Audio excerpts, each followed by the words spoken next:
بسم اللہ الرحمن الرحیم۔ السلام علیکم اسٹوڈنٹس، آج ہمارا 9th کلاس کا سیکنڈ لیکچر ہوگا اور کل ہم نے کچھ ٹاپکس پڑھے تھے جس میں نے انٹروڈکشن کے بارے میں ڈسکس کیا تھا۔ اس کے بعد پھر انٹروڈکشن میں ہم نے امپورٹنس آف کیمسٹری پڑھی تھی، پھر مسلم پیریڈ تھا۔ مسلم پیریڈ کے بعد ہم نے دو کنٹریبیوٹرز جو تھے مسلم سائنٹسٹ جابر ابن حیان اور محمد بن زکریہ الرازی، تو آج ہم باقی دو سائنٹسٹ کے بارے میں پڑھیں گے جو آپ کے کورس کے اندر دیے گئے ہیں۔ سائنٹسٹ ہے تیسرا جس کا نام ہے البیرونی۔ البیرونی کا دورانیہ تھا 973 سے لے کر 1048 تک، یعنی کہ اس کی ٹوٹل ایج بنتی ہے 5، اور یہاں پہ آتا ہے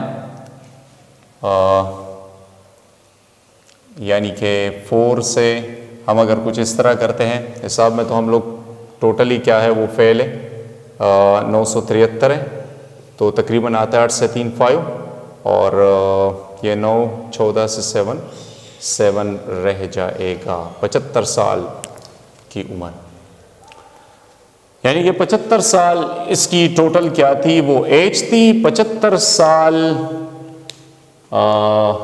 میں اس نے کیا کنٹریبیوشن پیش کیا، تو یہ اس کے کنٹریبیوشنز ہیں، اور اس کی مہارت کون سی فیلڈز میں تھی؟ فزکس کا ماہر تھا، طبیعیات جس کو کہا جاتا ہے، اور فزکس میں ہم لوگ کیا پڑھتے ہیں؟ میوچل انٹریکشن کے بارے میں ڈسکس کرتے ہیں، چیزوں کی ٹمپریچر معلوم کرتے ہیں، اس کا والیوم معلوم کرتے ہیں، پریشر معلوم کرتے ہیں، ڈینسٹیز اس کی معلوم کرتے ہیں، کلر کو دیکھتے ہیں، ٹیسٹ کو دیکھتے ہیں، اس طرح اسمیل کو دیکھتے ہیں۔ یہ ساری چیزیں فزیکل پراپرٹیز میں آتی ہے، تو یہ فزکس کے اندر ہی درج ہوتا ہے۔ فزکس کے بارے میں ڈسکس کرتے ہیں۔ پھر دوسرا جو اس کی فیلڈ تھی، مہارت تھی، وہ ہے میٹا فزکس ہے۔ میٹا فزکس اس کو کہا جاتا ہے علم روح انسانی، یعنی کہ اس میں ہم زیادہ تر پڑھتے ہیں جنات کے حوالے سے پڑھتے ہیں، جس کو گوسٹ کہا جاتا ہے، اس کے بارے میں پڑھتے ہیں، یعنی کہ وہ علم جو کہ پوشیدہ علم ہو، جو ہمیں نظر نہیں دکھا رہی ہو، اس کو کہا جاتا ہے میٹا فزکس۔ اس میں کبھی کبھار یہ بھی ہم شامل کرتے ہیں، اسپیس کی جو ٹائمنگ ہے اس کو نوٹ کرتے ہیں، یہ بھی آتا ہے میٹا فزکس میں آتا ہے۔ تو روح کے حوالے سے اسٹڈی یا جنات کے حوالے سے اسٹڈی یا کیا ہے کہ جو پوشیدہ علم ہوتا ہے اس کو میٹا فزکس کہا جاتا ہے۔ اس کے بارے میں اس کے پاس بہت ہی بڑا علم تھا۔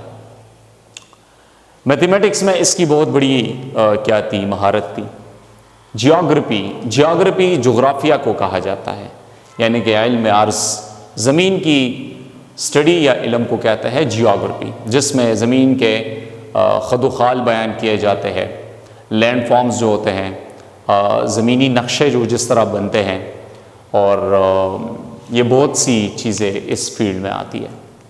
ایسٹرونومی کا بھی یہ ماہر تھا، یعنی کہ علم فلکیات جس میں اسٹڈی کی جاتی ہے کن چیزوں کی؟ علم فلکیات میں ہم اسٹڈی کرتے ہیں، مون کے حوالے سے پڑھتے ہیں، سٹارز کے حوالے سے پڑھتے ہیں، نیبولاس کے حوالے سے پڑھتے ہیں، نیبولائی اس طرح آپ دیکھیں گیلیکسیز ہیں، اس کے بارے میں پڑھتے ہیں ایٹسیٹرا۔ تو اس علم کو ایسٹرونومی کہا جاتا ہے۔ اسی طرح ہسٹری، تاریخ کے حوالے سے بہت ساری سیولائزیشن گزری ہے، اس کے بارے میں اس کی بڑی مہارت تھی۔ کیمسٹری کے حوالے سے اس کی کمانڈ تھی، یعنی کہ کیسے کیمیکل پروسیجر جو کیمیائی طریقے ہوتے ہیں اس کو کیسے پریکٹیکلی کرتے ہیں۔ اسی طرح کیمیکل کمبینیشنز ہے، مختلف قسم کی کیمیکلز ملانے سے، یعنی کہ سلفر کو آئرن کے ساتھ ملا لیا، پروڈکٹ کیا بن گیا؟ ہائیڈروجن کو آکسیجن کے ساتھ ملا لیا، کیا بن گیا؟ یا ایسڈ میں ہم اگر میگنیشیم ڈال لیں اس کا پروڈکٹ کیا بنتا ہے؟ تو کیمیائی جو کمبینیشن ہے، جو ملاپ ہے، کیمیکلز کی ملاپ اور یا کیمیکل پروسیجرز ہے، کیمیائی طریقے ہیں، اس کے بارے میں البیرونی کے پاس یہ علم تھا.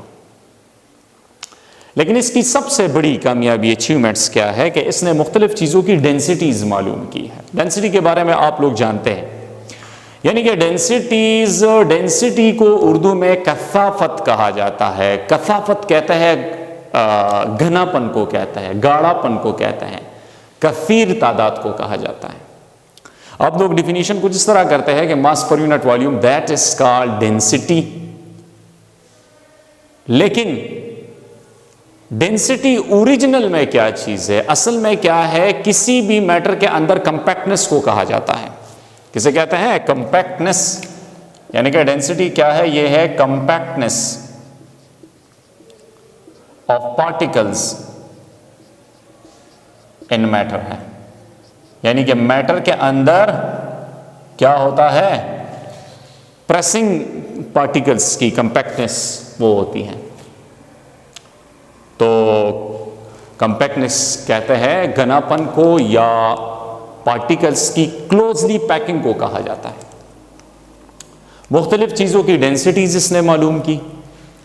تو اس وجہ سے یعنی کہ ریلیجن کے اوپر بھی اس کا کمانڈ تھا, اور اس لیے اس کو البیرونی کے پاس کیا تھی؟ البیرونی کے پاس تھی پولی میتھ. پولی میتھ مطلب ہے کہ بہت ساری علوم پہ حاوی, یعنی کہ جو علم ہوتے ہیں بہت ساری علم. آپ دیکھیں فزکس سے, میٹا فزکس سے, میتھمیٹکس سے, جیوگرافی, اسٹرانومی, ہسٹری ہے, کیمسٹری ہے, بہت سے علموں کا جو ماہر ہوتا ہے اس کو پولی میتھ کہا جاتا ہے.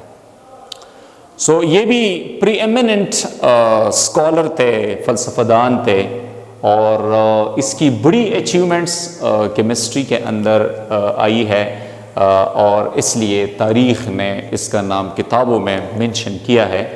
تو یہ اصل میں کیا ہے؟ یہ بھی مسلم سائنٹسٹ ہے جنہوں نے کیمسٹری کے فیلڈ میں بہت سی کنٹریبیوشن وہ جمع کی. نیکسٹ ون ہے ابن سینا. ابن سینا یہ ایک بہت ہی پاپولر اور فیمس سائنٹسٹ رہا ہے دنیا میں, جن کی کتابیں آج بھی یورپ کے بہت ساری یونیورسٹیز میں پڑھائی جاتی ہیں. ابن سینا, اچھا یہ کچھ ٹرمز ہے کہ البیرونی ایرانین اسکالر بھی تھا, اور ساتھ میں کیا اس کو فادر آف کمپیریٹیو ریلیجن کہا جاتا ہے.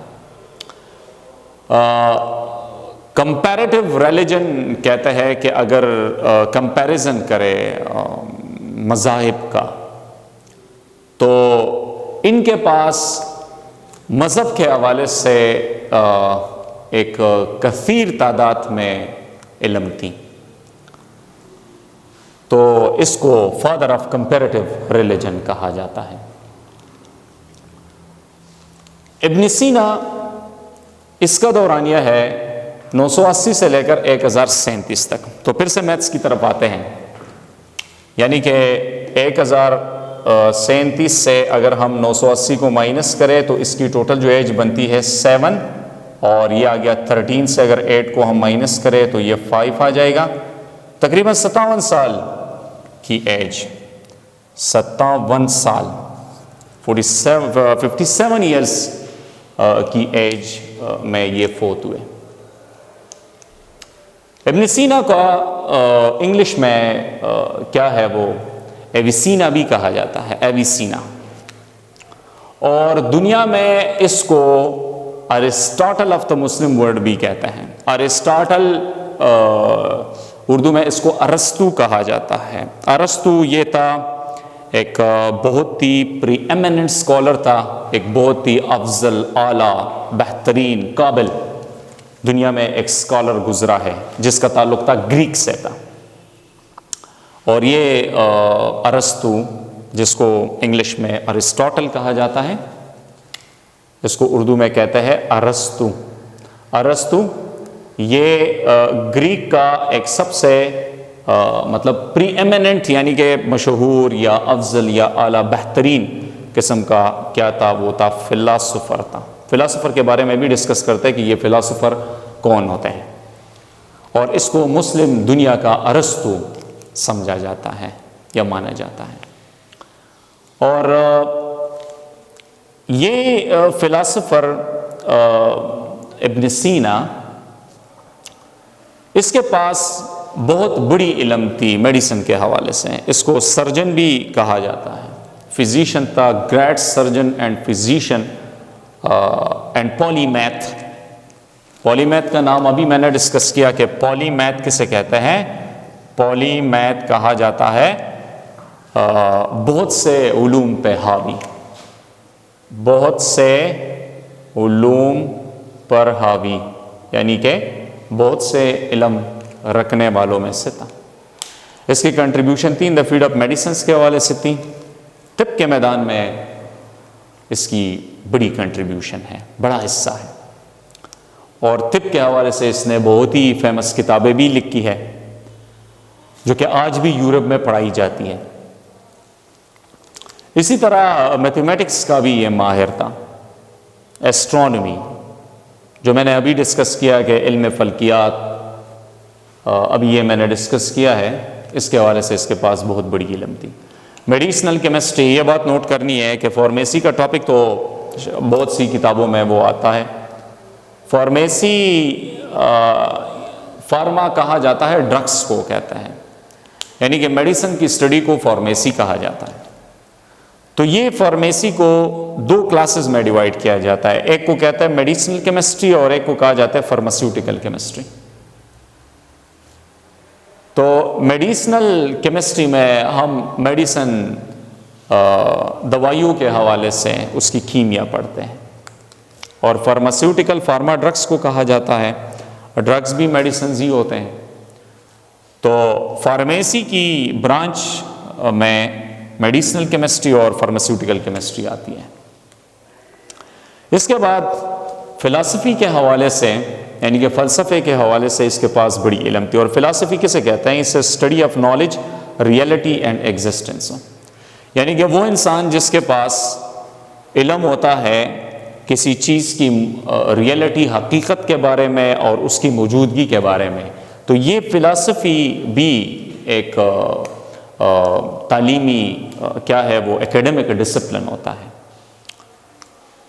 سو یہ کنٹریبیوشن ہے، یعنی کہ ابن سینا یہ بھی ایک فیمس کیا ہے، سائنٹسٹ ہے دنیا میں جس کے پاس یہ بڑی علم موجود ہے۔ آگے پھر میں نے منشن کیا ہے کہ یہ دنیا کا سب سے پہلا سائنسدان ہے کہ جس نے اس آئیڈیا کو ریجیکٹ کیا تھا، جو کل ہم نے ٹاپک میں پڑھا تھا کہ مسلم پیریڈ جو کہ 600 سے 1600 کا دورانیہ ہے اور جو 1000 ایئرس پہ مشتمل دورانیہ ہے، اس میں آپ لوگوں نے پوائنٹ نمبر 2 پڑھا تھا کہ مسلم سائنٹسٹ کا اصل مقصد دنیا میں یہ تھا کہ ہم بیس میٹلز، لیڈ جسے کہا جاتا ہے سیسا، تو اس کو ہم کنورٹ کریں گولڈ میں۔ یہ بیس میٹل اصل میں ہے کیا چیز؟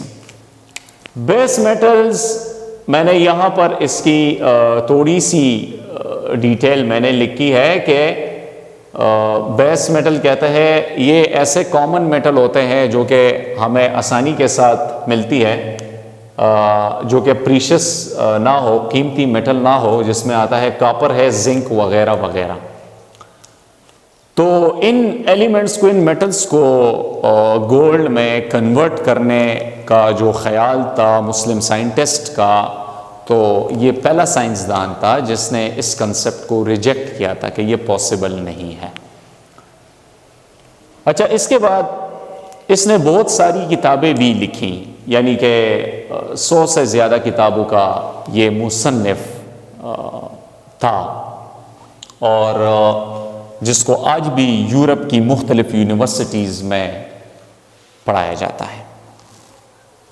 تو میں نے یہاں پر کچھ ایڈیشنل سٹیپس لکھے ہیں۔ ابن سینا کی سب سے پاپولر اور فیمس بک جس کو کہا جاتا ہے دا بک آف ہیلنگ، جس کو کتاب الشفا کہتے ہیں، اس میں میڈیسنز کے حوالے سے اور میڈیسنز کو بنانے میں جو ٹیکنیکس استعمال ہوتا ہے یا کس بیماری کے لیے استعمال ہوتا ہے، تو اس کتاب کے اندر وہ علم درج ہے. اور ایک دوسری کتاب یہ بھی اس کے کتاب کا نام ہے دا کینون آف میڈیسنز. یہ اس کی دوسری کتاب ہے, یہ اس کی فرسٹ کتاب ہے.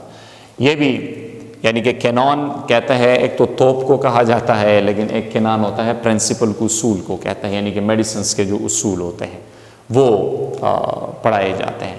سو دا کینون آف میڈیسن اور دا بک آف ہیلنگ, یہ اس کی دو مشہور کتابیں ہیں. دنیا میں اور بھی بہت ساری کتابیں ہیں 100 کتابوں کے اندر.